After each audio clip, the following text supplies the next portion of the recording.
حنشوفها من اعاده طيبه. طبعا مكتي شديد التسديده ولكن الكره مبتله تعود الى اللاعب الابرز بفريق الكرامه اللاعب السنغالي مكاتي دايود داخل منطقه الجزاء بده يسدد بمر يحاول ينور ويسدد ولكن يتصدى بس هو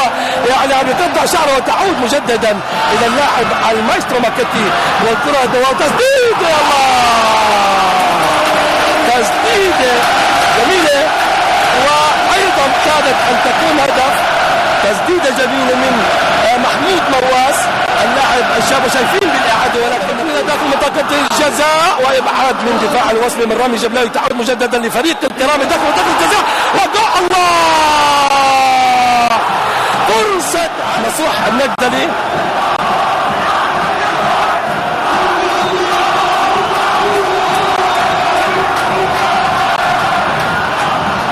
الكره بحاجه تلعب الكره من مكة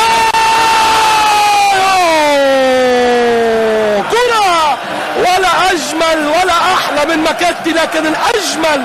الابعاد اللي اسمها ابراهيم عالمي كره وفرصه هدف كانت لفريق الكرامه وضربه ركنيه بين الكرامه والوثبه في الاسبوع الاول من مرحله الاياب والكره الى داخل منطقه الجزاء دائما الكرات باتجاه ناصر ولكن في احوال ابراهيم عالمي اربعه لاعبين من فريق الكرامه في المقدمه الكره باتجاه مكتي دائما باتجاه مكتي ولكن الكره في دقيقتين او ثلاثه ممكن نشوف مباراه تصعد الجمهور وهذه تسديده وابعاد تسديده جميله جدا وابعاد من ابراهيم عالمي تسديده من بلال عبد الدايم كره جميله وايضا يطير للمره الثانيه ابراهيم العالمي ويبعد الكره. زالت الامطار تتساقط بغزاره في حمص وهذا يبشر بموسم زراعي حلو ان شاء الله ونتمنى أن يتوج اللاعبين جهودا بهذا الملعب بهدف على الأقل يحرك المشاعر والكرة إلى داخل منطقة جزاء الوثبة ومبعدة من إبراهيم عالمي ولكن هناك خطأ بارتكبوا عليه نصوح النجدلي لإبراهيم عالمي وضربة حرة مباشرة اتجاه نصوح وهناك تسديد لا لا لا لا لا لا لا لا لا لا لا لا كرة ولا أحلى وكرة على طبق من ذهب لنصوح النجدلي ولكن هناك مد وموج ازرق باتجاه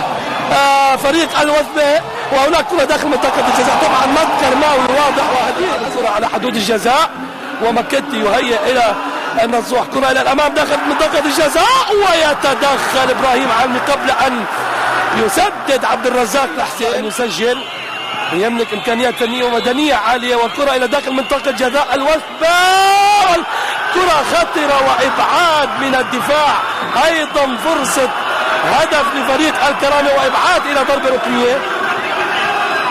ضربه ركنيه للكرامه وعلى الارض الحارس ابراهيم عالمي